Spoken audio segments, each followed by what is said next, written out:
Well, Tom Bason is an assistant professor in sport management at Coventry University in the UK. Hello to you, Tom. So we're halfway through the tournament. Overall, what has stood out to you most, both on the pitch and also off? Well, I think on the pitch, the best thing is it's been great. There's been kind of something for everyone. There's been some great stories with the unfancied teams. You know, we've had South Africa reaching the knockouts for the first time, Cape Verde on debut, drawing with Spain and then qualifying for the last 32. And at the other end, you've got Lionel Messi sat as the leading scorer on 6 goals. And then just behind him, you've got some of the other big boys. You've got Mbappe and Haaland and Dembele and Vinny Jr.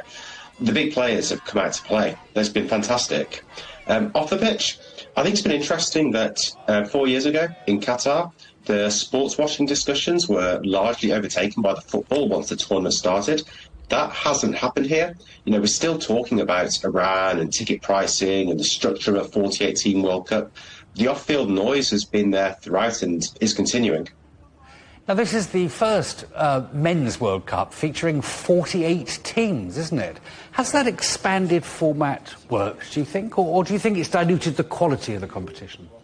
I think there were 2 fears before the tournament started. The first was dilution, and I don't think that's happened. I think we need to remember that the difference between, say, the 30th ranked team and the 40th ranked team isn't huge, especially if they're playing against someone like Argentina or Spain. And what we've seen is the teams that have disappointed, the likes of Tunisia or Uruguay or South Korea, these are teams that regularly qualify for a 32-team World Cup. So I don't think that dilution has happened. But what we have seen is that the fears about the structure of the group stage has been borne out. We've effectively had 72 group games to eliminate just 16 teams. We had Scotland, who played their final game on Wednesday, and they were eliminated yesterday. That's a nightmare for any Scottish fans out in America trying to plan their journey home or whether they're going to the next game. So I think that the dilution hasn't, but the issues with the structure of the group stage, I think that's certainly been an issue. Of course, African teams have enjoyed one of their strongest World Cups yet, haven't they? A record number reaching the knockout stages. What do you make of this? Yeah, having 9 African teams through to the knockout stage is fantastic. And I think what we're seeing is that football's a global game now. So we're seeing that African players are playing with and against the best players in the world for their domestic clubs. The DR Congo team that drew with Portugal had, I think, 5 players who played in the Premier League.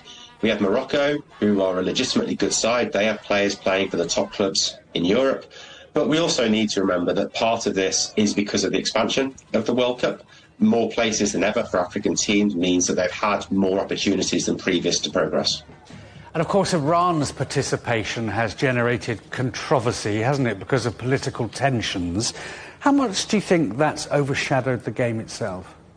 I think for Iran, it's obviously overshadowed it an awful lot. And we look at what the Iran team have had to go through. They've had to relocate their base. They've had restrictions on when they can enter the US. They've had support staff denied visas. Amazingly, the team, they went unbeaten, unfortunately still went out. And I'm sure that Iran will feel that the disruption has cost them on the pitch.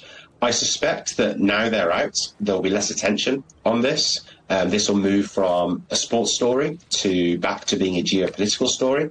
But I also think it's going to be one that we speak about over the years. It's pretty much unprecedented for a host to be at war with a competing nation. And so I think this is going to be something that isn't forgotten quickly. Tom Bason, thank you very much indeed for that.